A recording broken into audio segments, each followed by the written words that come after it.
प्रधानमंत्री जी का स्वागत करें।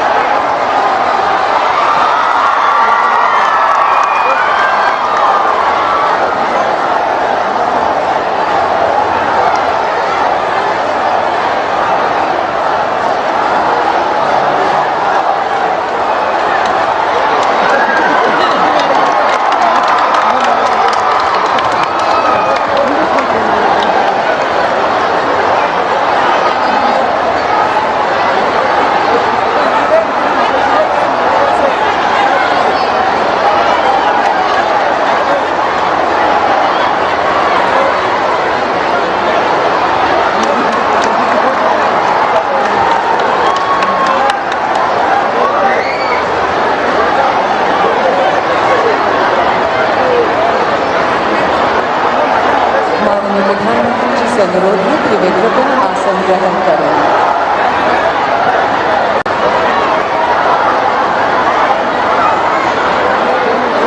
साथ ही हमारे बीच आज उपस्थित हैं असम के लोकप्रिय माननीय मुख्यमंत्री डॉक्टर हिमंता बिस्वा शर्मा जी, भारत सरकार के बंदरगाह, नौ परिवहन एवं जलमार्ग मंत्रालय के माननीय मंत्री श्री सर्बानंद सोनोवाल जी एवं अन्य गण्यमान्य अतिथिगण। अब मैं असम के माननीय मुख्यमंत्री जी से आदरणीय प्रधानमंत्री जी का अभिवादन करने का अनुरोध करूंगी। सर्वप्रथम एक मोगा गामोसा से माननीय प्रधानमंत्री जी का अभिवादन किया जाएगा।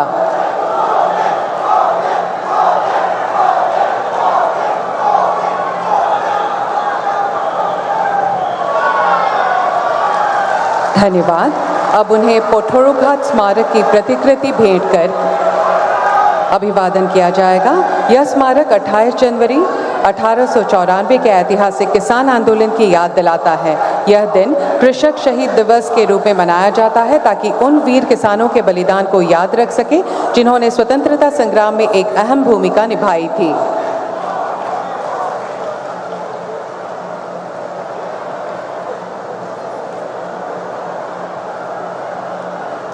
धन्यवाद। अब एक जॉय ढोल प्रदान कर माननीय प्रधानमंत्री जी का अभिवादन किया जाएगा। लोक मान्यताओं के अनुसार जॉय ढोल आध्यात्मिक ऊर्जा को जागृत करता है। जॉय ढोल को ओजापाली परंपरा का प्रमुख वाद्य यंत्र माना जाता है।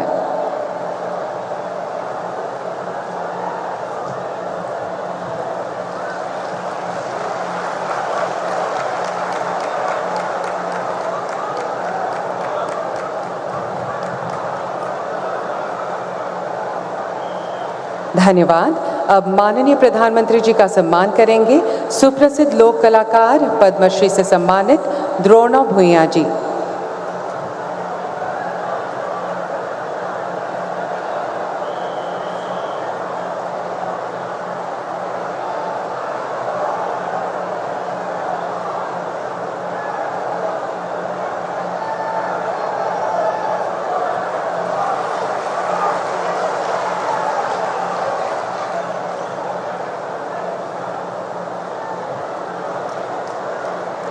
धन्यवाद। अब माननीय प्रधानमंत्री जी का अभिवादन करेंगी कुरुआ गांव पंचायत की अध्यक्षा श्रीमती भुवनेश्वरी दास जी।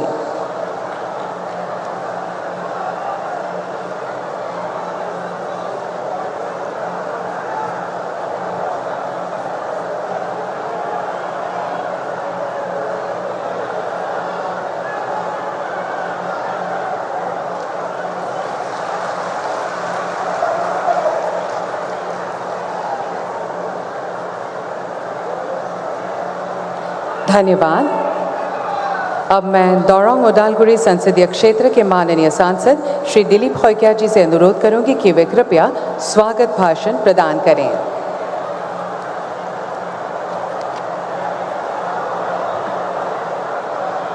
भारत माता की, भारत माता की, वंदे वंदे। ভাৰতবৰ্ষৰ সৰ্বকালৰ জনপ্ৰিয় কৰ্মদক্ষ ভৱিষ্যদৰ্শী আৰু নতুন অসম নতুন ভাৰত গঢ়াৰ খনিকৰ বিকশিত ভাৰত গঢ়াৰ সূত্ৰধাৰ বিশ্বৰ সৰ্বাধিক জনপ্ৰিয় বিশ্ব নেতা শ্ৰদ্ধেয় প্ৰধানমন্ত্ৰী শ্ৰীযুত নৰেন্দ্ৰ মোদী ডাঙৰীয়াক আজিৰে দৰঙৰ এই কেইবাটাও আঁচনিৰ শুভাৰম্ভণি অনুষ্ঠানলৈ দৰং ওদালগুৰিবাসীৰ সাংসদ হিচাপে আৰু অসমৰ জনগণৰ হৈ আন্তৰিক শ্ৰদ্ধা আৰু উষ্ম আদৰণি জনাইছোঁ।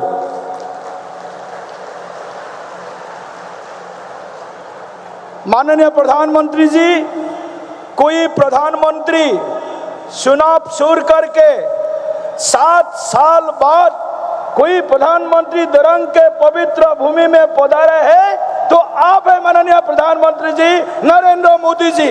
मैं जोरदार तालियों के गड़गड़ाहट से खड़ा हो करके सभी को खड़ा हो करके तालियों के गड़गड़ाहट से माननीय प्रधानमंत्री जी को हृदय से स्वागत करने के लिए मैं आमंत्रित करता हूँ, सबको आह्वान करता हूँ।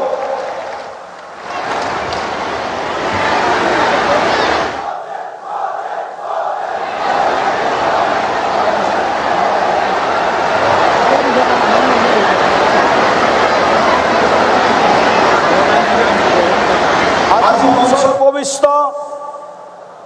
অসমৰ সৰ্বকালৰ জনপ্ৰিয় কৰ্মদক্ষ আৰু নতুন অসম নিৰ্মাণৰ খনিকৰ আমাৰ সকলোৰে প্ৰিয় নেতা ডক্টৰ হিমন্ত বিশ্ব শৰ্মা ডাঙৰীয়াক আজি আমি স্বাগতম জনাইছোঁ। তেখেতকো আমি দৰংবাসীৰ হৈ আন্তৰিকতাৰে উষ্ম আদৰণি জনাইছোঁ। অসমৰ প্ৰাক্তন মুখ্যমন্ত্ৰী কেন্দ্ৰীয় চৰকাৰৰ বন্দৰ জাহাজ আৰু জলপথ বিভাগৰ মাননীয় মন্ত্ৰী আমাৰ সকলোৰে প্ৰিয় নেতা শ্ৰদ্ধেয় সৰ্বানন্দ সোণোৱাল ডাঙৰীয়াকো আজি মঞ্চত আমি স্বাগতম জনাইছোঁ। মাননীয় মন্ত্ৰী কেশৱ মহন্ত ডাঙৰীয়া, মাননীয় মন্ত্ৰী জয়ন্ত মল্ল বৰুৱা ডাঙৰীয়া, চিপাঝাৰ সমষ্টিৰ জনপ্ৰিয় বিধায়ক ডক্টৰ পৰমানন্দ ৰাজবংশী ডাঙৰীয়া, মঙলদৈ সমষ্টিৰ বিধায়ক বসন্ত দাস ডাঙৰীয়া, মঙলদৈ সমষ্টিৰ প্ৰাক্তন বিধায়ক শ্ৰদ্ধেয় গুৰুজ্যোতি দাস ডাঙৰীয়া, আপোনালোককো আজি এই সভালৈ স্বাগতম জনাইছোঁ। মাননীয় প্ৰধানমন্ত্ৰী ডাঙৰীয়া, আপুনি দৰঙক বহুত দিছে, আপুনি অসমক বহুত দিছে। ৭৫ বাৰতকৈ বেছি অসম তথা উত্তৰ পূৰ্বাঞ্চল ভ্ৰমণ কৰা, অসম তথা উত্তৰ পূৰ্বাঞ্চলৰ হৈ চিন্তা কৰা, লুক ইজ পলিচিক এক্ট ইজ পলিচলৈ যিজনে পৰিৱৰ্তন কৰিছে সেইজনা প্ৰধানমন্ত্ৰী হৈছে শ্ৰদ্ধেয় নৰেন্দ্ৰ মোদী ডাঙৰীয়া। আজি উত্তৰ পূৰ্বাঞ্চলত শান্তি আৰু প্ৰগতিৰ যি নেতৃত্ব দিছে, অসমক আজি আমি একো নিবিচাৰাকৈ একো নোখোজাকৈ যিখিনি আমাক দিছে তাৰ বাবে অসমবাসীয়ে কৃতজ্ঞ অসমীয়া জাতিয়ে আপোনাক আমি ধন্যবাদ আৰু কৃতজ্ঞতা জ্ঞাপন কৰিছোঁ। দৰঙে একো বিচৰা নাছিল, কিন্তু দৰঙৰ বহুদিন ধৰি অভাৱ আছিলে। দৰঙত এখন মেডিকেল কলেজ হ'ব লাগে আৰু আজি মাননীয় প্ৰধানমন্ত্ৰী ডাঙৰীয়াই দৰং মেডিকেল কলেজৰ আজি শিলান্যাস কৰিব, বিএছচি নাৰ্ছিং কলেজৰ শিলান্যাস কৰিব, জিএনএম কলেজৰ আজি ইয়াত শিলান্যাস কৰিব। শ্ৰদ্ধেয় প্ৰধানমন্ত্ৰী ডাঙৰীয়া, আজি আপুনি আমাৰ কুৰুৱা নাৰেংগী যিখন দলঙৰ আমি প্ৰয়োজন অনুভৱ কৰি আছিলোঁ সেই দলংখনৰো আজি আপুনি শিলান্যাস কৰিব। গুৱাহাটী ৰিং ৰোড, যি গুৱাহাটী ৰিং ৰোড বহু দিনৰ পৰা আমাৰ সপোন হৈ আছিল, সেই সপোনকো আজি বাস্তৱ ৰূপ দিবলৈ আপুনি আমাৰ মাজত আহিছে। আমি আপোনাৰ পৰা একো নিবিচাৰোঁ। দৰং আৰু ওদালগুৰি মোৰ সংসদীয় ক্ষেত্ৰ, দুয়োখন জিলা, दोनों जिला दरंग और उदालगुरी एस्पिरेशनल डिस्ट्रिक्ट है, आकांक्षित जिला है। आपके मार्गदर्शन में, आपके नेतृत्व में दोनों डिस्ट्रिक्ट कई सारे पैरामीटर्स में इस एस्पिरेशनल डिस्ट्रिक्ट का मानदंड से ऊपर जा रहा है। प्रधानमंत्री जी, मैं आपको वचन देता हूँ, इस दरंग उदालगुरी में सभी कुछ साथ में लेकर के, जाति धर्म पंथ निर्विशेष सब कुछ साथ में लेकर के आपके मार्गदर्शन में हम आगे बढ़ेंगे। और दरंग और उदालगुरी को, विशेष करके दरंग को आने वाला समय में हमारे जो मन का इच्छा है, हमारे जो सपना है, वो सपना को आप आगे में पूरा करेंगे। बहुत बहुत धन्यवाद। सभी जनता को भी मैं हृदय से प्रणाम करता हूँ।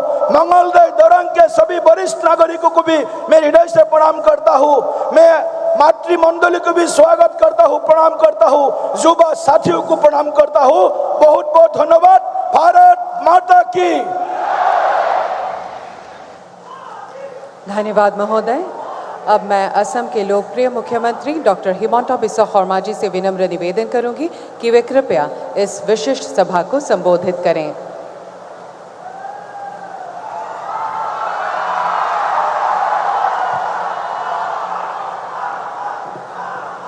खबर केनेकुआ सकलोरे ভাল লাগিছে নে নাই? पूरा ভাল লাগিছে? भारत माता की, भारत माता की, नरेंद्र मोदी, नरेंद्र मोदी, नरेंद्र मोदी। बहुत बहुत धन्यवाद। आजिर सभात आमार माजत उपस्थित विश्वर सकलोतকৈ जनप्रिय आरो অসমবাসীৰ অতিকে আদৰৰ ভাৰতৰ সন্মানীয় প্ৰধানমন্ত্ৰী শ্ৰী নৰেন্দ্ৰ মোদী ডাঙৰীয়া, আমাৰ মাজত উপস্থিত কেন্দ্ৰীয় মন্ত্ৰী আমাৰ সন্মানৰ সৰ্বানন্দ সোণোৱাল ডাঙৰীয়া, ভাৰতীয় জনতা পাৰ্টিৰ সভাপতি দৰং ওদালগুৰিৰ সাংসদ দিলীপ শইকীয়া ডাঙৰীয়া, মন্ত্ৰী কেশৱ মহন্ত ডাঙৰীয়া, জয়ন্ত মল্ল বৰুৱা ডাঙৰীয়া, বসন্ত দাস ডাঙৰীয়া, ডক্টৰ পৰমানন্দ ৰাজবংশী ডাঙৰীয়া, গুৰুজ্যোতি দাস ডাঙৰীয়া, আজিৰ সভাত উপস্থিত আই মাতৃসকল, যুৱক যুৱতী, বন্ধু বান্ধৱীসকল আৰু মোৰ আদৰৰ সন্মানৰ সুধীবৃন্দ, বিকশিত অসম গঢ়াৰ বিশাল কৰ্মযজ্ঞৰ অংশ হিচাপে আজি অলপ সময়ৰ পিছতেই নতুন ভাৰতৰ খনিকৰ মাননীয় প্ৰধানমন্ত্ৰী ডাঙৰীয়াই ৬৩০০ কোটি টকা ব্যয়েৰে আজি আমাৰ ইয়াত তিনিটাকৈ আঁচনিৰ শুভ উদ্বোধন কৰিব। আজি ৰাজ্যৰ ২৪ সংখ্যক মেডিকেল কলেজ হিচাপে দৰং মেডিকেল কলেজৰ আধাৰশিলা স্থাপন কৰা হ'ব। ৫৭০ কোটি টকাৰে নিৰ্মিত হ'বলগীয়া দৰং মেডিকেল কলেজত GNM স্কুল আৰু নাৰ্ছিং কলেজো সন্নিৱিষ্ট থাকিব। ৩ বছৰৰ ভিতৰত এই মেডিকেল কলেজৰ নিৰ্মাণৰ কাম আমি সম্পূৰ্ণ কৰিম আৰু দৰং জিলাৰ ৰাইজৰ এক বহুদিনীয়া অভাৱ আমি দূৰ কৰিব পাৰিম। শ্ৰদ্ধাৰ ৰাইজ, প্ৰধানমন্ত্ৰী ডাঙৰীয়াৰ আগ্ৰহত আজি গুৱাহাটী সমগ্ৰ দক্ষিণ পূব এছিয়াৰ দুৱাৰদলিত পৰিণত হৈছে। আমাৰ গুৱাহাটী মহানগৰীয়ে আজি দৰঙক স্পৰ্শ কৰিব। দৰং আৰু গুৱাহাটী আৰু মৰিগাঁও জিলাৰ সমন্বয় সাধনেৰে গুৱাহাটী ৰিং ৰোড নিৰ্মাণ কৰা হ'ব। ৪৫৩০ কোটি টকাৰে এই ৰিং ৰোড নিৰ্মাণ হোৱাৰ লগে লগে গুৱাহাটী মহানগৰীয়ে দৰঙক স্পৰ্শ কৰিব, মৰিগাঁওক স্পৰ্শ কৰিব আৰু আমাৰ সমগ্ৰ অঞ্চলটোত এক নতুন দিগন্ত উন্মোচিত হ'ব। এই আঁচনিৰ অংশ হিচাপে বাইহাটা চাৰিআলিৰ পৰা কুৰুৱা, চন্দ্ৰপুৰ হৈ সোণাপুৰ আৰু তাৰ লগতে কুৰুৱা আৰু নাৰেংগীৰ মাজত ৩ কিলোমিটাৰ দীঘল এখন নতুন ব্ৰহ্মপুত্ৰৰ দলঙো নিৰ্মাণ কৰা হ'ব। এই দলঙৰ বাবে আমাৰ প্ৰধানমন্ত্ৰী নৰেন্দ্ৰ মোদী ডাঙৰীয়াই ১২০০ কোটি টকাৰ অনুমোদন জনাইছে। শ্ৰদ্ধাৰ ৰাইজ, আমাৰ এই দুইটা আঁচনি ৰিং ৰোড আৰু কুৰুৱা নাৰেংগীৰ মাজৰ দলঙে আমাৰ এই গোটেই অঞ্চলটোলৈ এক নতুন অৰ্থনীতি কঢ়িয়াই আনিব। স্যাটেলাইট টাউনশ্বিপ নিৰ্মাণৰ এক নতুন সুবিধা আমাৰ মাজলৈ আহি পৰিব। শ্ৰদ্ধাৰ ৰাইজ, আজিৰ দিনটোত প্ৰধানমন্ত্ৰী ডাঙৰীয়া গোলাঘাটকে ধৰি 18,000 কোটি টকাৰ অসমক উপহাৰ দিব। আপোনালোকে মনত পেলাওক কংগ্ৰেছৰ দিনত কেতিয়াবা একেলগে 18,000 কোটি টকা অসমক উপহাৰ দিয়া হৈছিল নেকি? কেতিয়াবা দিয়া হৈছিলে নেকি? কংগ্ৰেছে কেতিয়াবা আমাক ইমান উপহাৰ দিছিলে নেকি? আজি আমাক কোনে উপহাৰ দিছে? প্ৰধানমন্ত্ৰী নৰেন্দ্ৰ মোদী ডাঙৰীয়াই আজি আমাক এটা দিনতে 18,000 কোটি টকাৰ উপহাৰ লৈ আহিছে। অকল সেয়ে নহয়, অনাগত দিনত নামৰূপত সাৰ কাৰখানা, জাগিৰোডত টাটা ছেমিকণ্ডাক্টৰ, ধুবুৰীৰ চাপৰত বৃহৎ শক্তি উৎপাদন কেন্দ্ৰকে ধৰি আমাৰ ৰাজ্যত আজি অজস্ৰ আঁচনিৰে অসমখনক প্ৰধানমন্ত্ৰী ডাঙৰীয়াই আগুৱাই লৈ যোৱাৰ বাবে প্ৰচেষ্টা কৰিছে। আমি নিশ্চিত যে অহা কিছুদিনৰ ভিতৰতে বাইহাটা চাৰিআলিৰ পৰা তেজপুৰৰ এই ৰাস্তাও আমি 4 লেনযুক্ত ৰাস্তা হিচাপে পাব পাৰিম। সেই বিশ্বাসো মোৰ মাজত আছে। মই পুনৰ এবাৰ আপোনালোকক শুভেচ্ছা জনাইছো আৰু আমি আপোনালোকক কথা দিছো যে অসমৰ বিকাশৰ বাবে, অসমৰ উন্নয়নৰ বাবে আমি প্ৰতিটো ক্ষণ, প্ৰতিটো মুহূৰ্ত আমি আপোনালোকৰ বাবে কাম কৰিম আৰু অসমখনক ভাৰতৰ এখন সৰ্বশ্ৰেষ্ঠ ৰাজ্যলৈ ৰূপান্তৰ কৰিম। শ্ৰদ্ধাৰ ৰাইজ, আজি পবিত্ৰ কৃষ্ণৰ জন্মৰ এটা দিন, আমি যাক কৃষ্ণ জন্মাষ্টমী ৰূপে পালন কৰোঁ। ভাৰতৰ আধ্যাত্মিক জগতত ভগৱান শ্ৰীকৃষ্ণক আমি সৰ্বোচ্চ হিচাপে মানি লওঁ আৰু কৃষ্ণৰ কৃপাতে সকলো কাম সমাধান হয়, তাক আমি বিশ্বাস কৰোঁ। কৃষ্ণৰ জন্মাষ্টমী হিচাপে আজিৰ দিনটো আমি ঠিক কৰা নাছিলোঁ, কিন্তু আমাৰ বাবে সৌভাগ্য যে অসমৰ বাবে কেইবাটাও বৃহৎ আঁচনিৰ উদ্বোধনৰ দিন এই কৃষ্ণ জন্মাষ্টমী দিনটোতে আৰম্ভ হৈছে আৰু ভগৱানে ওপৰৰ পৰা পুষ্প বৃষ্টি কৰি অসমৰ ৰাইজক আশীৰ্বাদ দিছে। মই বিশ্বাস কৰোঁ ভগৱানৰ আশীৰ্বাদ আৰু নৰেন্দ্ৰ মোদী ডাঙৰীয়াৰ নেতৃত্বত আমি আমাৰ ৰাজ্যখনক দুগুণ গতিৰে বিকাশৰ গতিত আগুৱাই লৈ যাব পাৰিম।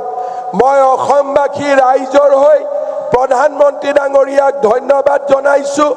যোৱাকালি গুৱাহাটীত ভাৰত ৰত্ন ভূপেন হাজৰিকাক যি ধৰণে প্ৰধানমন্ত্ৰী ডাঙৰীয়াই সন্মানিত কৰিলে, ই প্ৰতিগৰাকী অসমীয়াৰ হৃদয় স্পৰ্শ কৰিছে আৰু আমি প্ৰধানমন্ত্ৰী ডাঙৰীয়াক অন্তৰৰ গভীৰতম কোণৰ পৰা ধন্যবাদ জনাইছো যে আপুনি আজি অসমলৈ আহি অসমৰ সন্মান ভাৰত ৰত্ন ভূপেন হাজৰিকা ডাঙৰীয়াক সন্মানিত কৰিলে। শ্ৰদ্ধাৰ ৰাইজ, কেইদিনমান আগতে প্ৰধানমন্ত্ৰী ডাঙৰীয়াই কেবিনেটত অসমৰ বাবে ইণ্ডিয়ান ইনষ্টিটিউট অফ মেনেজমেণ্ট তাক স্বীকৃতি দিছে আৰু কেইবাটাও নতুন গুৰুত্বপূৰ্ণ আঁচনি ভাৰত চৰকাৰৰ বিবেচনাধীন হৈ আছে।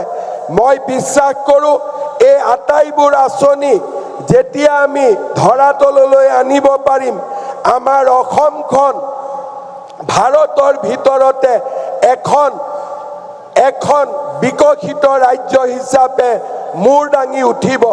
সন্ত্ৰাসৰ পিছত, হিংসাৰ ৰাজনীতিৰ পিছত এটা পৰিৱেশ আজি অসমত নিৰ্মাণ হৈছে সেয়া হৈছে বিকাশৰ পৰিৱেশ সেয়া হৈছে উন্নয়নৰ পৰিৱেশ এক আন্দোলন বিবৰ্জিত পৰিৱেশত আজি অসমে নতুন দিগন্তলৈ গতি কৰিছে মই অসমৰ ৰাইজক ধন্যবাদ জনাম যোৱা 5টা বছৰত আপোনালোকে আমাক যি ধৰণে সহযোগিতা কৰিলে আজি তাৰ বাবে আমি এখন নতুন অসমৰ সপোন দেখিবলৈ সক্ষম হৈছো মই বিশ্বাস কৰো যে আমাৰ ৰাইজৰ আশীৰ্বাদত আমি এনেকৈ এটাৰ পিছত এটা নতুন নতুন আঁচনিৰে আমি ৰাজ্যখনক আগুৱাই লৈ যাব পাৰিম আমি যেতিয়া গুৱাহাটীৰ ৰিং ৰোডৰ কথা কৈছিলো একাংশ লোকে আমাক হাঁহিছিলে আজি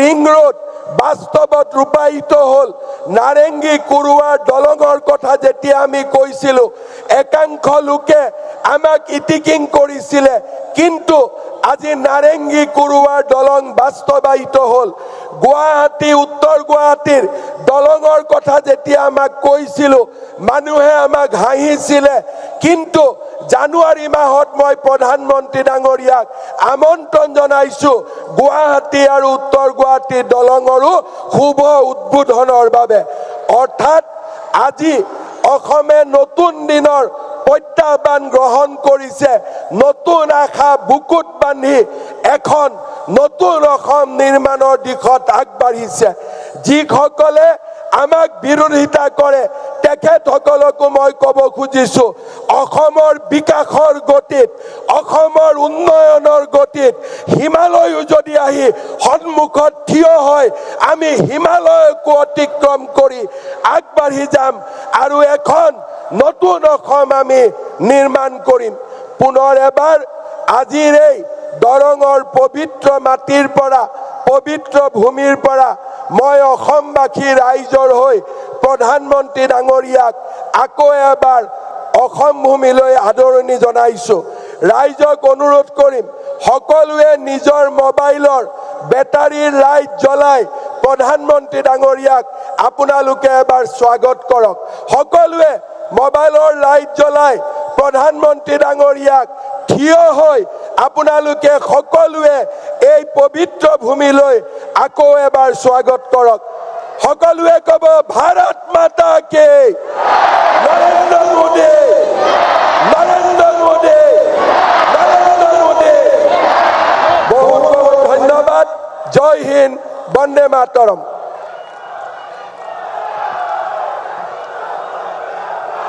धन्यवाद महोदय आपके सशक्त नेतृत्व और दूरदर्शी मार्गदर्शन ने असम को विकास और समृद्धि की नई दिशा एवं गति प्रदान की है देवियों सज्जनों यह हमारे लिए अत्यंत गौरव का क्षण है कि असम अब स्वास्थ्य क्षेत्र में एक नया इतिहास रचने जा रहा है मैं माननीय प्रधानमंत्री श्री नरेंद्र मोदी जी से सादर अनुरोध करती हूं कि वे कृपया आभासी रूप से डोरोंग मेडिकल कॉलेज एंड हॉस्पिटल की आधारशिला रखें जिसमें बीएससी नर्सिंग कॉलेज तथा जीएनएम स्कूल भी शामिल हैं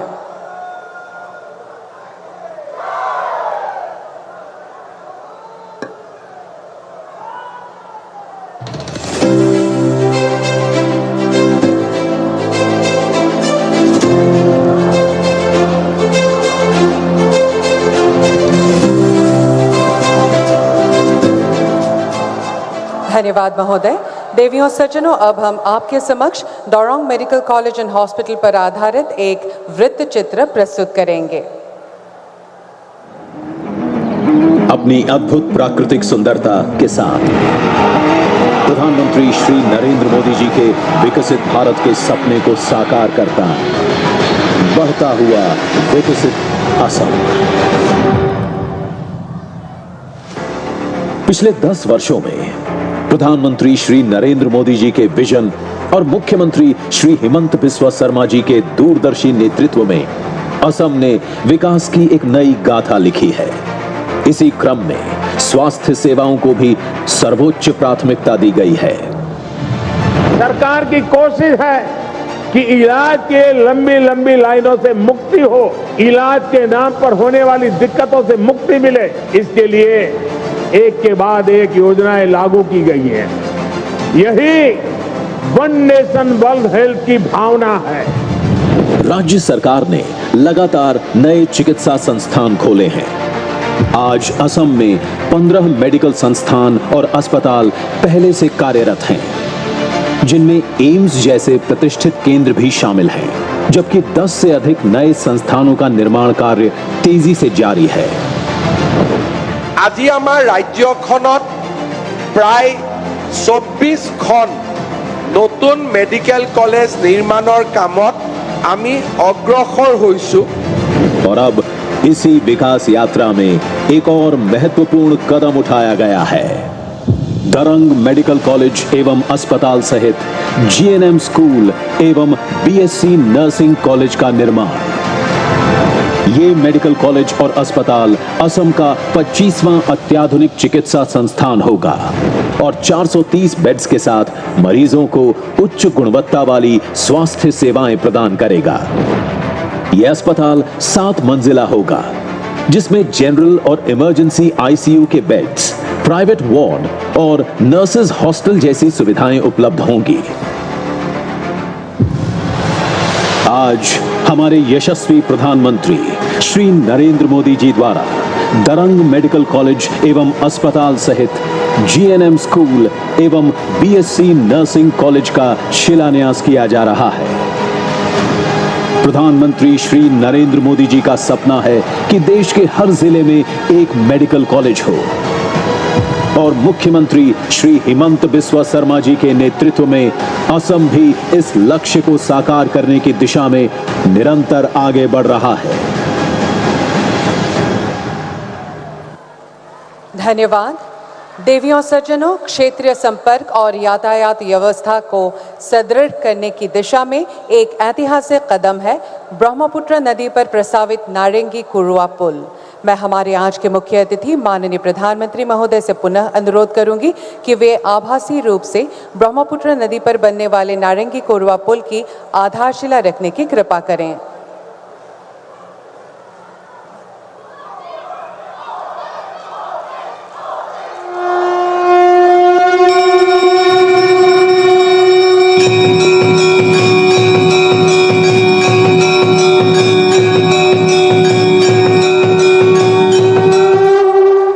धन्यवाद महोदय। अब हम ब्रह्मपुत्र नदी पर प्रस्तावित नारंगी कुरुआ पुल पर आधारित एक वृत्त चित्र प्रस्तुत करेंगे। हमारे माननीय प्रधानमंत्री श्री नरेंद्र मोदी जी के विजनरी नेतृत्व में पूरे देश में लास्ट माइल कनेक्टिविटी से ईज ऑफ लिविंग और ईज ऑफ डूइंग बिजनेस प्रदान करने के लिए नदियों पर पुलों का निर्माण तेजी से किया जा रहा है। असम को भी इसका लाभ मिला है। 2014 तक ब्रह्मपुत्र नदी पर केवल 3 ब्रिज थे, जिनकी संख्या आज 6 हो गई है। ब्रह्मपुत्र नदी असम के लिए एक महत्वपूर्ण जीवन रेखा है, जो कृषि, परिवहन और जैव विविधता को बढ़ावा देती है। आज हमारे माननीय प्रधानमंत्री श्री नरेंद्र मोदी जी इसी ब्रह्मपुत्र नदी पर कुरुबा से नारंगी के बीच करीब 1200 करोड़ रुपए की लागत से बनने वाले 2.9 किलोमीटर लंबे पुल का शिलान्यास कर रहे हैं। ये पुल उत्तर और दक्षिण गुवाहाटी के बीच बेहतर संपर्क प्रदान करेगा, जिससे गुवाहाटी शहर के विस्तार में और अधिक बल मिलेगा। शहर में भीड़ भाड़ और ट्रैफिक जैम को खत्म करेगा। सोनापुर और इसके आसपास के क्षेत्रों के लोगों को दरंग पहुंचने में लगभग 2 से 2.5 घंटे लगते हैं, लेकिन इस पुल के बनने के बाद उन्हें केवल 25 से 30 मिनट ही लगेंगे। से कुरुआ तक जाना सही है। कुरुआ से नया ब्रह्मपुत्र का पुल से वो नारंगी तक आना सही है। इस पुल से ओरांग टाइगर रिजर्व और पोबितरा वन्य जीव अभयारण्य तक भी वन्य जीव प्रेमियों को पहुंचना आसान होगा। साथ ही जागी रोड में विकसित हो रहे पूर्वोत्तर भारत के प्रथम सेमीकंडक्टर प्लांट की पहुंच भी सुगम होगी, जिससे भविष्य में गुवाहाटी शहर, दरंग जिला, कामरूप जिले से रोजगार हेतु आवाजाही आसान होगी। 2018 में असम की इकोनॉमी 3.25 लाख करोड़ रुपए की थी। आज असम करीब 6 लाख करोड़ रुपए की इकोनॉमी वाला राज्य बन गया। 6 सालों में असम की इकोनॉमी की वैल्यू डबल हो गई है। ये डबल इंजन की सरकार का डबल इफेक्ट है। प्रधानमंत्री जी के नेतृत्व में असम की डबल इंजन सरकार असम को पूर्वोत्तर भारत का एक महत्वपूर्ण इकोनॉमिक हब बनाने की ओर तेजी से अग्रसर है। धन्यवाद। देवियों सज्जनों, गुवाहाटी रिंग रोड परियोजना असम तथा पूर्वोत्तर भारत के लिए बुनियादी ढांचे के क्षेत्र में एक अत्यंत महत्वपूर्ण और सकारात्मक परिवर्तनकारी कदम है। अब मैं आदरणीय प्रधानमंत्री जी से पुनः अनुरोध करूंगी कि वे कृपया अपने कर कमलों द्वारा आभासी रूप में गुवाहाटी रिंग रोड परियोजना की आधारशिला रखें।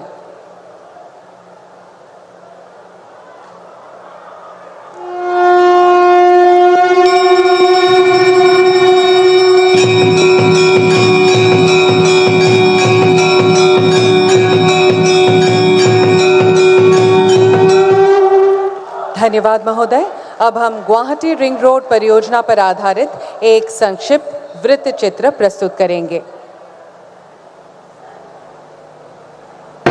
हमारे माननीय प्रधानमंत्री श्री नरेंद्र मोदी जी के गतिशील नेतृत्व में देश के राष्ट्रीय राजमार्ग नेटवर्क में अभूतपूर्व वृद्धि हुई है, जिसने देश की तस्वीर ही बदल दी है। असम और पूरे पूर्वोत्तर राज्यों को भी इसका लाभ मिला है।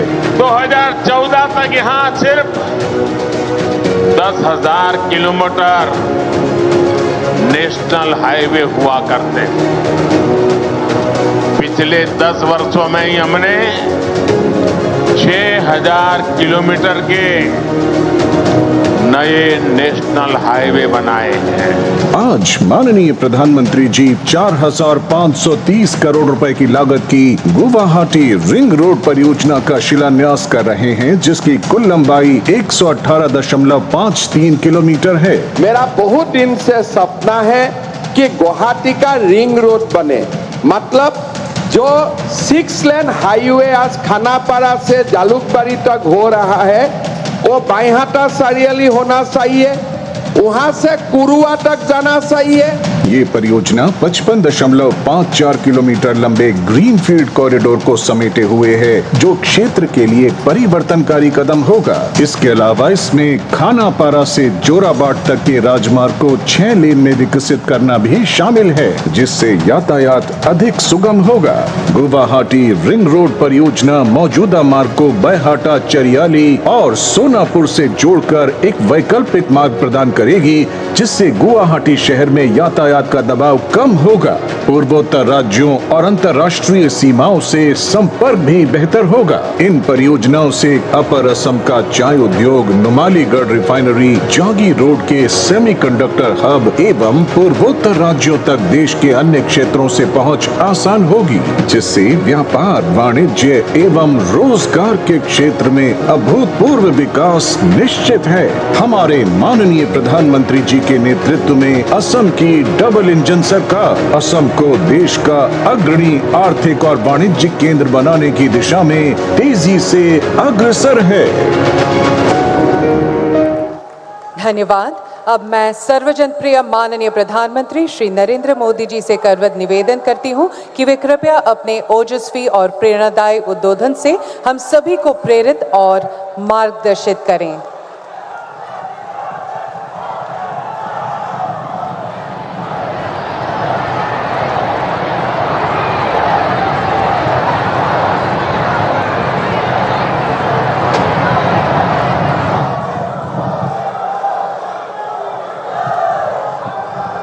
भारत माता की, भारत माता की, भारत माता की। असम के लोकप्रिय मुख्यमंत्री हिमंता बिस्वा शर्मा जी, केंद्रीय मंत्रिमंडल के मेरे सहयोगी श्री सर्बानंद सोनोवाल जी, असम सरकार के सभी मंत्रीगण, सांसद और विधायकगण,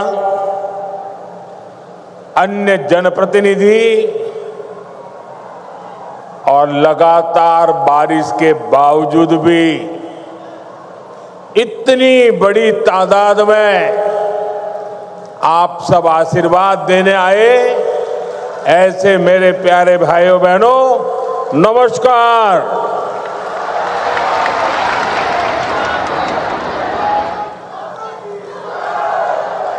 अहोमार विकास यात्रार এই ऐतिहासिक दिन टूत दरभंगा सिर लौकते हमाग्र ओहोमबासिक में आंतरिक उलोगारू अभिनंदन जोनाइशु।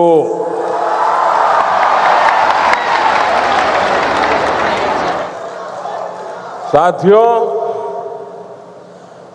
ऑपरेशन सिंदूर के बाद कल मेरा पहली बार आसाम आना हुआ है। मां कामाख्या के आशीर्वाद से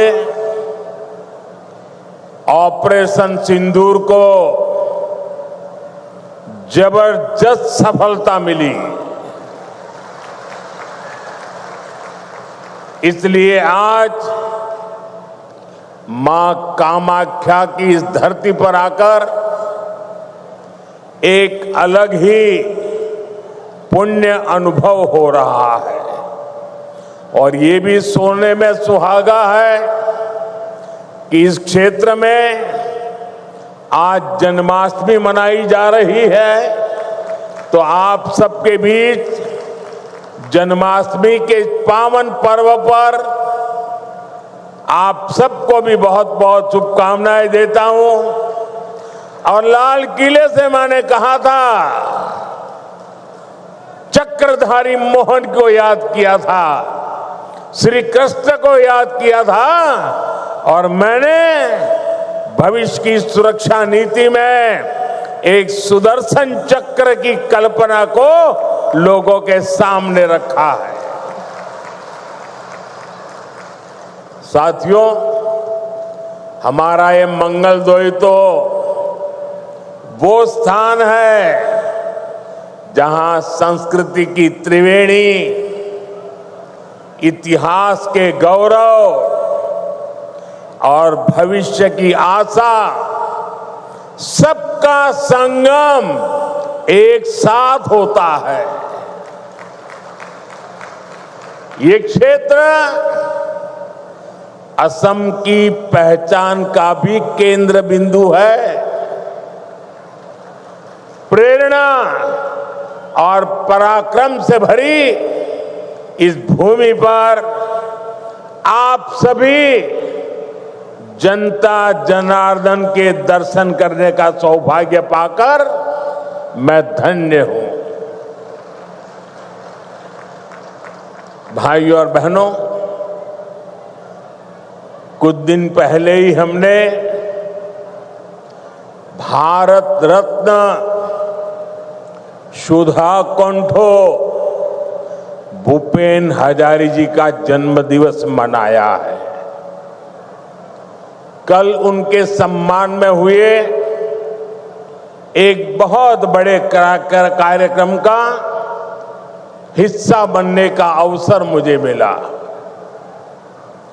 असम की ऐसी महान संतानों ने, हमारे पूर्वजों ने जो सपना देखा था, आज बीजेपी की डबल इंजन सरकार उसको पूरी ईमानदारी से पूरा करने में जुटी है। भाइयों बहनों, कल जब मैं भूपेन दा की जन्म शताब्दी दिवस के कार्यक्रम में था, तो रात को मुझे मुख्यमंत्री जी ने एक बात बताई और आज सुबह मुझे वो वीडियो भी दिखाया। ये देख करके मुझे बहुत गहरी चोट पहुंची।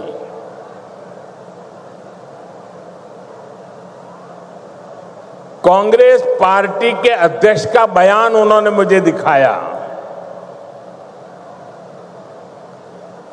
जिस दिन भारत सरकार ने इस देश के महान सपूत असम के गौरव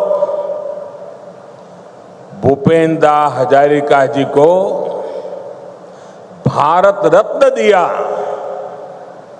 उस दिन कांग्रेस पार्टी के अध्यक्ष ने बयान दिया था, उस समय मेरे ध्यान में नहीं आया था, आज मुझे वो दिखाया गया। कांग्रेस पार्टी के अध्यक्ष ने कहा था कि ये मोदी नाचने गाने वालों को भारत रत्न दे रहा है। साथियों, 1962 में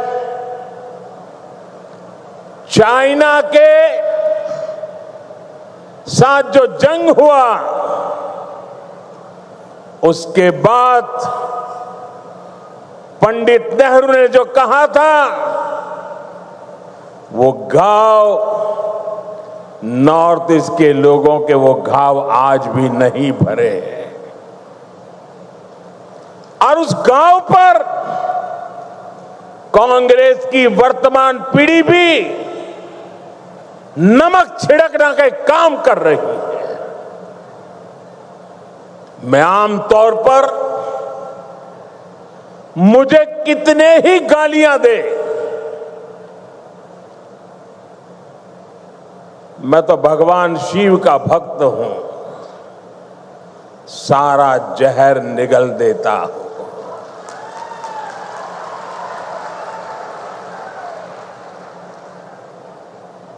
लेकिन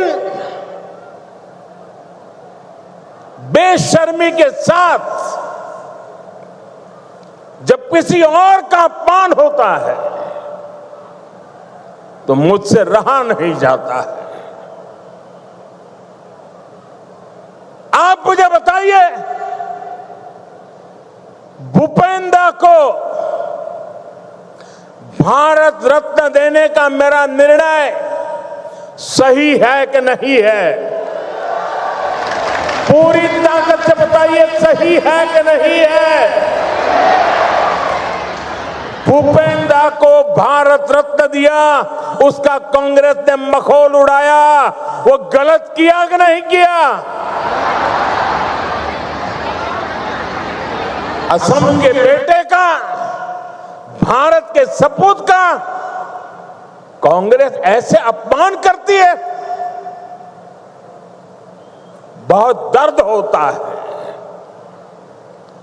साथियों, मैं जानता हूं इनकी पूरी इकोसिस्टम आज टूट पड़ेगी मुझ पर कि मोदी फिर से रोना रोने लगा। मेरे लिए तो जनता जनार्दन ही मेरा भगवान है, और मेरे भगवान के पास जाकर के मेरे आत्मा की आवाज वहां नहीं निकलेगी तो कहां निकलेगी? यही मेरे मालिक है, यही मेरे पूजनीय है, यही मेरा रिमोट कंट्रोल है। मेरा और कोई रिमोट कंट्रोल नहीं है, 140 करोड़ देशवासी मेरा रिमोट कंट्रोल है। और इनका तो अहंकार इतना है कि नामदार जब कामदार की पिटाई करते हैं और दर्द के कारण अगर कामदार के मुंह से दर्द की आवाज निकल जाए तो उस पर ज्यादा जुल्म करते हैं कि तुम्हें रोने का भी अधिकार नहीं है, तुम नामदार के सामने कामदार होकर के कैसे रो सकते हो? ऐसा अहंकार सार्वजनिक जीवन में शोभा नहीं देता है। असम के लोगों ने, देश के लोगों ने, संगीत प्रेमी लोगों ने, कला प्रेमी लोगों ने भारत की आत्मा के लिए जी जान लगाने वाले लोगों ने कांग्रेस से जवाब मांगना चाहिए कि आपने भूपेंद्र का अपमान क्यों किया। भाइयों बहनों, असम की सांस्कृतिक विरासत का सम्मान, संरक्षण और असम का तेज विकास, ये डबल इंजन सरकार की प्राथमिकता रही है। जरा एसपी जी के लोग, कोई भाई वो चित्र बना के लाए हैं, वो शायद देना चाहते हैं। जो चित्र बना के लाए हैं उनसे मेरी प्रार्थना है कि आप पीछे अपना नाम पता लिख लीजिए, मैं जरूर आपको चिट्ठी लिखूंगा। बहुत सुंदर तस्वीर आपने मेरी माँ की तस्वीर भी बनाई है। असम का ये प्यार मैं कभी भूल नहीं सकता हूँ। वो एक नौजवान कब से एक गमोछा लेकर के खड़ा है, वो भी ले लीजिए। मेरे लिए तो ये जन्माष्टमी का प्रसाद है। आसाम की कोई गरीब माँ ने ये गमोछा बनाया होगा। बहुत बहुत धन्यवाद भैया आपके इस प्रसाद के लिए, मैं आपका बहुत आभारी हूं। मुझे मिल जाएगा, दे दीजिए भैया, मिल जाएगा। मैं बहुत आभारी हूं आपका। एक और भी ले लीजिए, शायद वो हेमंता को देना चाहता है, हेमंता को देना चाहता है।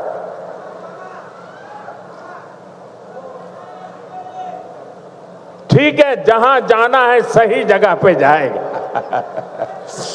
बहुत आपका प्यार के लिए धन्यवाद नौजवान।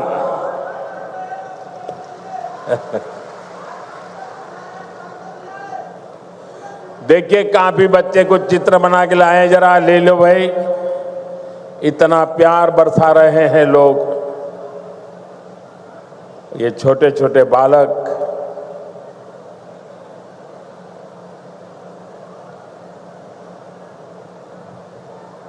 ऐसा सौभाग्य कहां मिलता है भाई। थैंक यू दोस्त, थैंक यू भैया, थैंक यू। आप दोनों भाई हैं क्या? नहीं, वाह, तो दोनों काली टी शर्ट पहन के आए हैं। लेकिन बहुत बहुत धन्यवाद दोस्तों। साथियों, सरकार और असम वासियों के साझा प्रयासों से आज असम देश और दुनिया में धूम मचा रहा है। देखिए भाई, ये बेटी कुछ लेके आई है, ले लीजिए। बेटी को तो बिल्कुल निराश नहीं कर सकते। थैंक यू बेटा। बेटे, अपना नाम लिखा है पीछे? अगर नाम लिखा है तो मैं चिट्ठी लिखूंगा।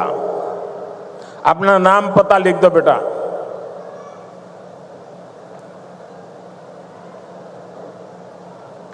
साथियों, आज भारत दुनिया का सबसे तेजी से ग्रो करने वाला देश है। वही असम भी देश के सबसे तेजी से ग्रो करने वाले राज्यों में एक बन गया है। एक समय था जब असम विकास में पिछड़ा हुआ था, देश के साथ कदम ताल नहीं कर पा रहा था। लेकिन आज असम करीब करीब 13%, 13% की ग्रोथ रेट से आगे बढ़ रहा है। बेटा, बहुत बहुत धन्यवाद। साथियों, 30% ग्रोथ, 13% ग्रोथ, ये बहुत बड़ी अचीवमेंट है। ये आपकी अचीवमेंट है। हो जाए ताली आज आपके नाम पर। हमारे नाम पर तो आप बहुत तालियां बजाते हैं, मैं आज आपके पसीने पर ताली बजाना चाहता हूं।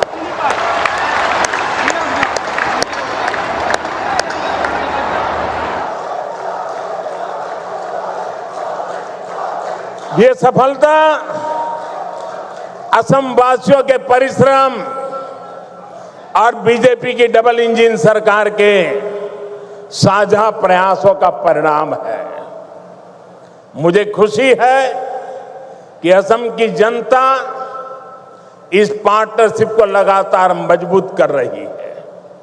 इसलिए तो हर चुनाव में हेमंता जी और उनकी टीम को बार बार भारी समर्थन मिल रहा है। हाल में हुए पंचायत चुनावों में भी असम ने हम सभी को ऐतिहासिक विजय दिलाई है, अपना आशीर्वाद दिया है। साथियों, भाजपा सरकार असम को भारत के विकास का ग्रोथ इंजन बनाने के लक्ष्य के साथ काम कर रही है। आज का ये कार्यक्रम भी हमारी इसी संकल्प का हिस्सा है। अभी कुछ देर पहले इस मंच से करीब 6,500 करोड़ रुपए की विकास योजनाओं का शिलान्यास हुआ है। हमारी डबल इंजन सरकार असम को टॉप के कनेक्टेड स्टेट और टॉप के हेल्थ केयर हब के रूप में विकसित कर रही है। ये प्रोजेक्ट्स इसी संकल्प को और सशक्त करेंगे। आप सभी को दरांग मेडिकल कॉलेज और अस्पताल के लिए, हाईवे के लिए, रिंग रोड के लिए बहुत बहुत बधाई। साथियों, पूरा देश आज विकसित भारत के निर्माण के लिए एकजुट होकर आगे बढ़ रहा है। खास तौर पर हमारे जो नौजवान साथी हैं, उनके लिए विकसित भारत सपना भी है और संकल्प भी है। और इस संकल्प की सिद्धि में हमारे नॉर्थ ईस्ट की बहुत बड़ी भूमिका है। ये मैं सिर्फ इसलिए नहीं कह रहा हूं कि मुझे आप लोगों के प्रति बहुत प्यार है, बहुत सम्मान है, नॉर्थ ईस्ट के प्रति मेरा लगाव है, सिर्फ इसलिए नहीं कह रहा हूं। मैं इसलिए कह रहा हूं, इसके पीछे ठोस कारण है। आजादी के बाद बड़े शहर, बड़ी इकोनॉमी, बड़े बड़े कारखाने पश्चिम और दक्षिण भारत में ही विकसित हुए। इस दौरान पूर्वी भारत का बहुत बड़ा इलाका, बहुत बड़ी आबादी विकास की दौड़ में पीछे रह गई। अब भाजपा सरकार इस स्थिति को बदल रही है। 21वीं सदी के 25 साल बीत चुके हैं। जिस 21वीं सदी के हम गीत गाते रहे ना, कांग्रेस के जमाने से सुन रहे थे 21वीं सदी आ रही है, 21वीं सदी आ रही है। आकर के भी 1/4 समय तो पूरा हो गया। अब 21वीं सदी का ये अगला हिस्सा ईस्ट का है, नॉर्थ ईस्ट का है। अब आपका टाइम आया है, असम का, नॉर्थ ईस्ट का समय आया है, आपका समय आया है। मेरे नौजवानों, अब समय आपकी मुट्ठी में है। भाई एक और बच्चा कुछ लेके आ गया, ले लीजिए भाई।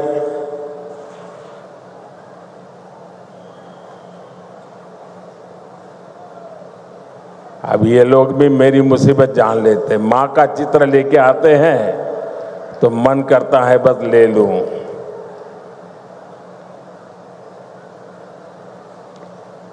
दे दो बेटे, ये मेरे साथी हैं, पीछे अपना नाम पता लिख लेना, मैं कलेक्ट कर लूंगा इसको, आपको चिट्ठी लिखूंगा।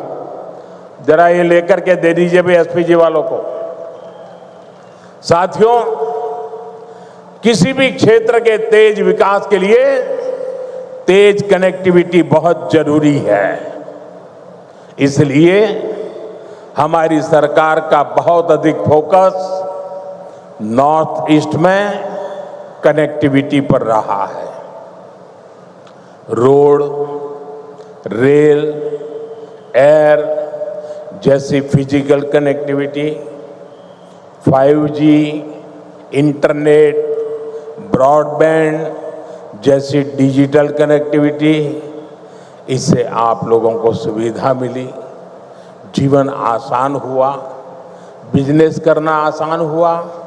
इस कनेक्टिविटी से आप लोगों के लिए घूमना फिरना आसान हुआ, टूरिज्म का विस्तार हुआ और इसने यहाँ के हमारे नौजवानों के लिए नौकरी के, रोजगार के नए अवसर भी बनाए। साथियों, कनेक्टिविटी के इस महाअभियान का असम को भी बहुत लाभ मिला है।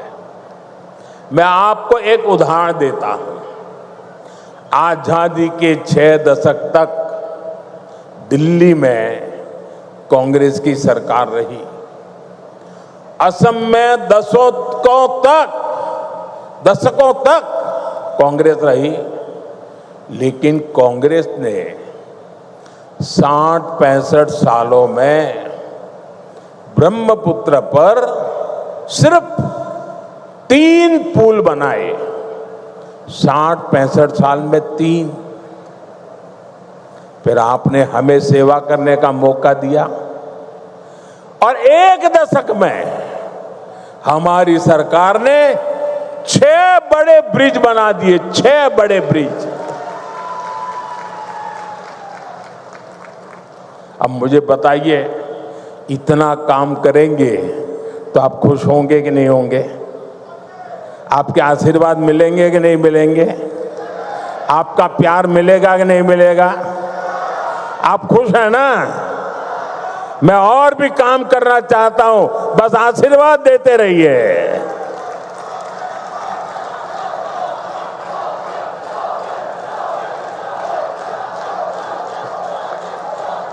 आज भी कुरवा नारंगी ब्रिज का शिलान्यास हुआ है। इस ब्रिज से गुवाहाटी और दरांग के बीच की दूरी कुछ ही मिनट की हो जाएगी। इससे आम लोगों के समय और पैसे की बचत होगी, ट्रांसपोर्टेशन सस्ता होगा, टाइम कम लगेगा, ट्रैफिक की परेशानियां कम होगी और इसके कारण कीमतें भी कम होती है। साथियों, नई रिंग रोड से आपको बहुत फायदा होगा। जब ये बन जाएगी तो ऊपरी आसाम की तरफ जाने वाली गाड़ियों को शहर में आने की जरूरत ही नहीं पड़ेगी। ये ring road 5 national highway, 2 state highway, 1 airport, 3 railway station और 1 इनलैंड वाटर टर्मिनल को आपस में जोड़ने का काम करेगा। यानी असम में पहली बार सीमलेस मल्टी मॉडल कनेक्टिविटी का पूरा नेटवर्क होनेगा। ये है डबल इंजन की बीजेपी सरकार का विकास का मॉडल। साथियों, हम आज की नहीं बल्कि अगले 25-50 साल की जरूरतों के मुताबिक देश को तैयार कर रहे हैं, क्योंकि 2047 जब आजादी के 100 साल होंगे ना, विकसित भारत बना के रहना है दोस्तों। आपके लिए बनाना है, आपके बच्चों के लिए बनाना है, नौजवानों के उज्जवल भविष्य के लिए बनाना है। इसी कड़ी में मैंने लाल किले से घोषणा की थी कि अब जीएसटी में नेक्स्ट जनरेशन रिफॉर्म होगा। आज मैं इस रिफॉर्म की खुशखबरी के साथ आपके बीच आया हूं। आज से ठीक 9 दिन के बाद नवरात्रि का पहला दिन होगा। जीएसटी की दरें बहुत कम हो जाएगी और इससे असम के, देश के हर परिवार को फायदा होगा। रोजमर्रा की बहुत सारी चीजें और सस्ती हो जाएगी। हमने सीमेंट पर टैक्स कम किया है, इसके लिए जिसको घर बनाना है उसका खर्चा कम होगा। कैंसर जैसी अनेक गंभीर बीमारियों की अनेक महंगी दवाएं सस्ती हो जाएगी, बीमा कराना सस्ता हो जाएगा और जिस नौजवानों को मोटरसाइकिल लेनी है, नई कार खरीदनी है, वो भी सस्ती हो जाएगी। आजकल आप देखते होंगे मोटर कंपनियों में ऐसी होड़ मची है, एडवर्टाइजमेंट दे रहे हैं 60,000 कम, 80,000 कम, 1 लाख रुपया कम, लगातार इससे जुड़े विज्ञापन दे रहे हैं। यानी माताएं बहनें हो, नौजवान हो, किसान हो, दुकानदार हो, सबका फायदा होने वाला है। ये फैसला आपके त्योहारों की चमक और बढ़ाने वाला है। साथियों, इन त्योहारों में आपको मेरी एक बात भी ध्यान रखनी है। मैं अपनी बात बताऊं? मैं मेरी बात बताऊं? आप कहो तो बताऊं? सबके सब हाथ ऊपर करके बताइए, बताऊं? मेरी बात मानोगे? बैठो बेटा, बैठो। थैंक यू बेटा, थैंक यू। उसको तकलीफ मत दीजिए, उसको शारीरिक तकलीफ है, प्लीज उसको परेशान मत कीजिए। ले लेंगे। जरा कैमरामैन वो चिट्ठी ले लो, उनसे चिट्ठी ले लो। कोई नौजवान, बैठो बेटा, आप परेशान मत होना, उसको परेशान मत कीजिए। अरे भाई, उसको तकलीफ हो रही है भाई, मेरा प्रणाम भैया, उसको परेशान मत कीजिए प्लीज। उसको, मुझे अच्छा नहीं लगता है भैया, प्लीज। आप यहां तक आए, शरीर को इतना कष्ट देकर के आए, मैं आपका आभारी हूं। साथियों, जरा फिर से हाथ करके बताइए, मैं जो कहूंगा मेरी बात मानोगे? ऐसा नहीं, सबका हाथ ऊपर होना चाहिए, उधर भी उधर भी। मेरी बात मानोगे? पक्का मानोगे? इतना कर लीजिए, देश आगे बढ़ जाएगा। दोस्तों, मेरे लिए नहीं, मैं आपसे देश के लिए मांग रहा हूं। मैं आपसे आपके बच्चों के उज्जवल भविष्य के लिए मांग रहा हूं। और मैं आपसे यही कहता हूं कि आप मुझे वादा कीजिए, अब जो भी खरीदेंगे वो स्वदेशी होगा। खरीदेंगे, स्वदेशी खरीदेंगे, मेड इन इंडिया खरीदेंगे। और मेरी स्वदेशी की व्याख्या बहुत सिंपल है। कंपनी किसी भी देश से क्यों ना आई हो, नाम किसी भी देश का क्यों ना हो, लेकिन वो हिंदुस्तान में ही बना होना चाहिए। पैसा दुनिया के किसी भी देश ने लगाया हो, लेकिन पसीना मेरे देश के नौजवानों का होना चाहिए।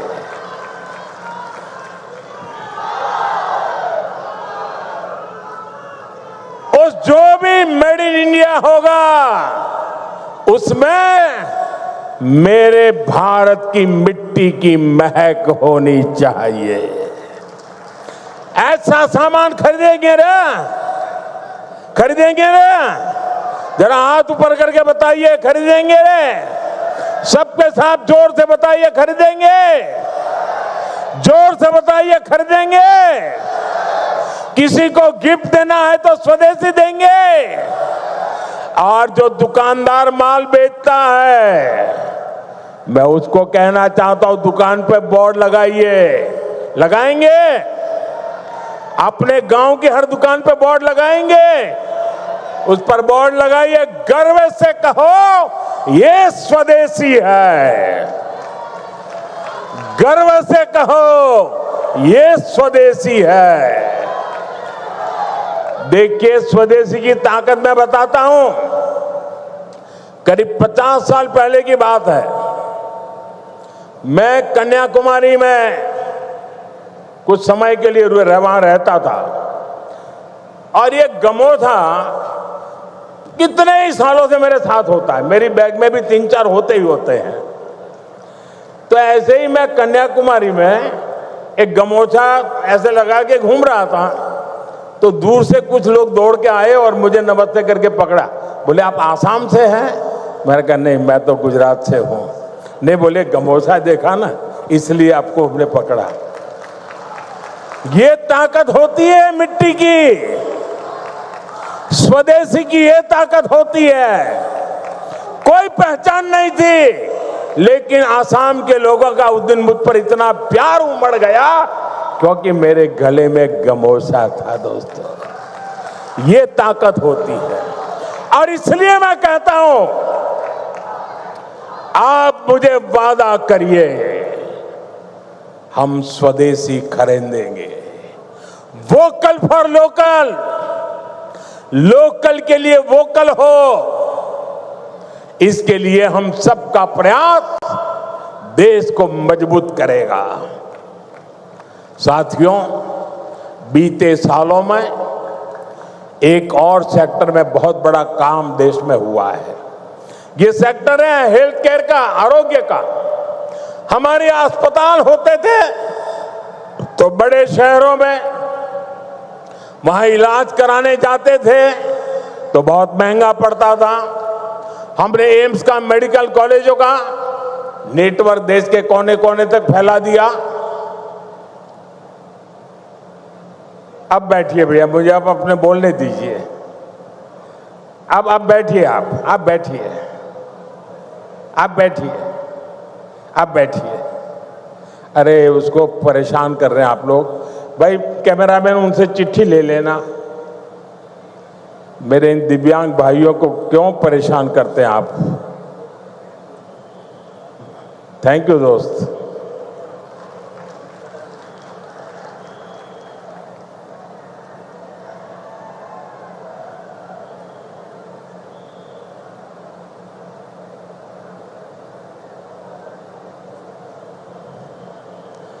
यहां असम में तो विशेष तौर पर कैंसर के हॉस्पिटल भी बनाए गए। बीते 11 वर्षों के दौरान भारत में मेडिकल कॉलेजों की संख्या 2 गुनी हो गई है।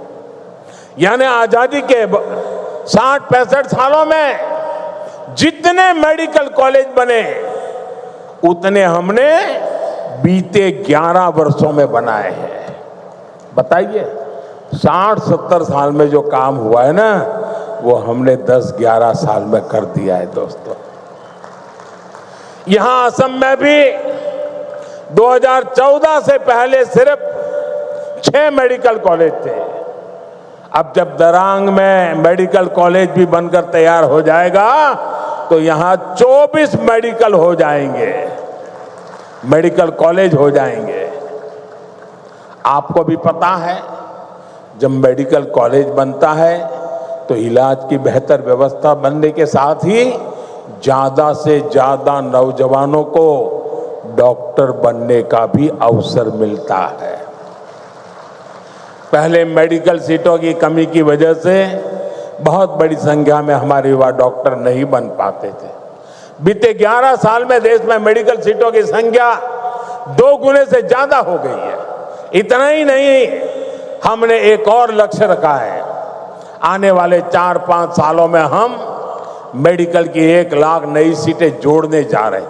1 लाख नई सीटें, 1 लाख नौजवानों को डॉक्टर बनाएंगे।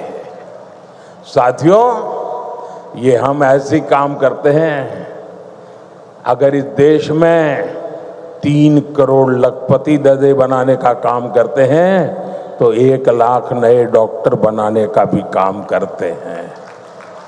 साथियों, असम देशभक्तों की भूमि है। विदेशी आक्रांताओं से देश की रक्षा हो या फिर आजादी की लड़ाई में बलिदान हो, असम की भूमिका बहुत बड़ी है। पथरू घाट का किसान सत्याग्रह देश भला कैसे भूल सकता है।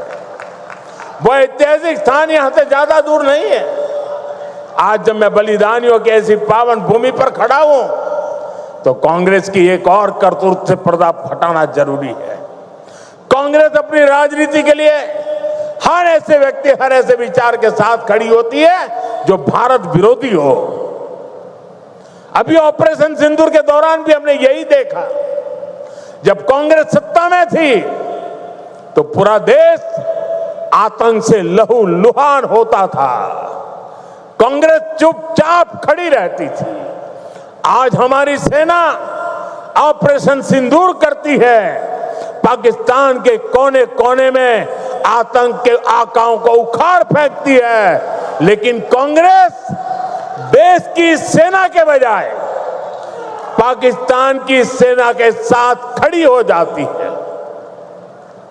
कांग्रेस के लोग हमारी सेना के बजाय आतंकियों को पालने वालों के एजेंडे को आगे बढ़ाते हैं। पाकिस्तान का झूठ कांग्रेस का एजेंडा बन जाता है। इसलिए आपको कांग्रेस से हमेशा सतर्क रहना है। साथियों, कांग्रेस के लिए अपने वोट बैंक का हित ही सबसे बड़ा है। कांग्रेस देश हित की कभी परवाह नहीं करती। आज कांग्रेस देश विरोधियों की, घुसपैठियों की भी बहुत बड़ी रक्षक बन चुकी है।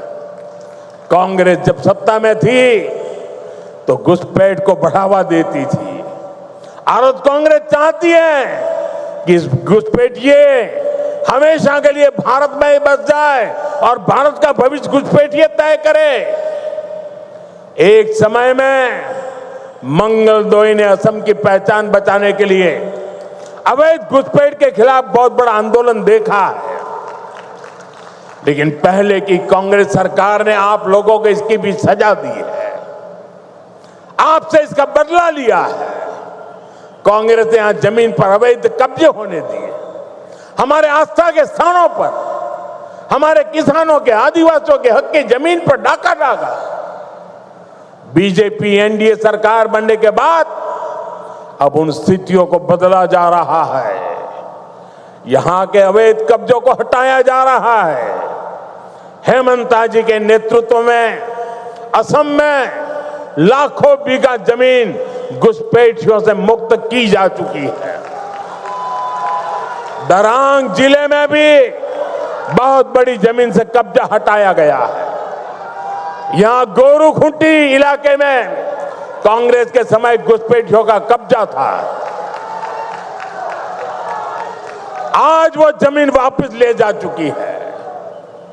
अब वहां किसानों के लिए गोरूखुंटी कृषि परियोजना चल रही है। वहां के नौजवान अब कृषि सैनिक बनकर खेती कर रहे हैं। सरसों, मक्का, उड़द, तिल, कद्दू सब कुछ वहीं उग रहा है। यानी जो जमीन कभी घुसपैठियों के कब्जे में थी, आज वही जमीन असम के कृषि विकास का नया केंद्र बन गई है।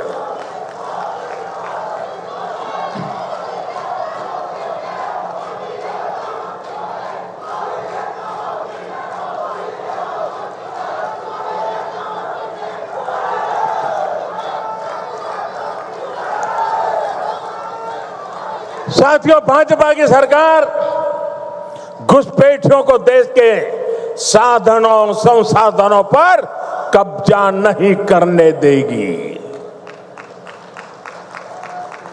भारत के किसानों, भारत के नौजवानों, हमारे आदिवासियों का हक हम किसी को नहीं छीनने देंगे।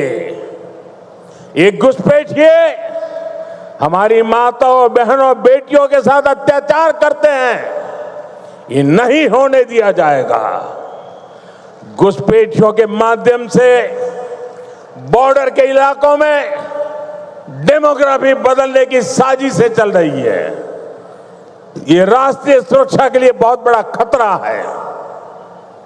इसलिए अब देश में एक डेमोग्राफी मिशन शुरू किया जा रहा है। भाजपा का लक्ष्य है घुसपैठियों से देश को बचाएंगे, घुसपैठियों से देश को मुक्ति दिलाएंगे। और मैं उन राजनेताओं को भी कहना चाहता हूं, आप जो चुनौती लेकर के मैदान में आए ना, बस सुना तान करके उस चुनौती को स्वीकार करता हूं। और लिख लो, मैं देखता हूं घुसपैठियों को बचाने में तुम कितनी ताकत लगाते हो और घुसपैठियों को हटाने में हम कैसे अपना जीवन लगा देते हैं। हो जाए मुकाबला। घुसपैठियों को बचाने के लिए निकले हुए लोगों को भुगतना पड़ेगा। मेरे शब्द सुन के रखो, ये देश उनको माफ नहीं करेगा। साथियों, असम की विरासत को बचाना, असम का तेज विकास करना, इसके लिए हमें मिलकर काम करना है। हमें असम को, नॉर्थ ईस्ट को विकसित भारत का ग्रोथ इंजन बनाना है। एक बार फिर विकास परियोजनाओं के लिए आप सभी को मैं शुभकामनाएं देता हूं। मेरे साथ बोलिए, भारत माता की। दोनों हाथ ऊपर करके पूरी ताकत से निकालनी चाहिए आवाज। भारत माता की, भारत माता की, भारत माता की, भारत माता की, भारत माता की। बहुत बहुत धन्यवाद। महोदय, आपके अमूल्य वक्तव्य के लिए हम हृदय से धन्यवाद एवं आभार प्रकट करते हैं।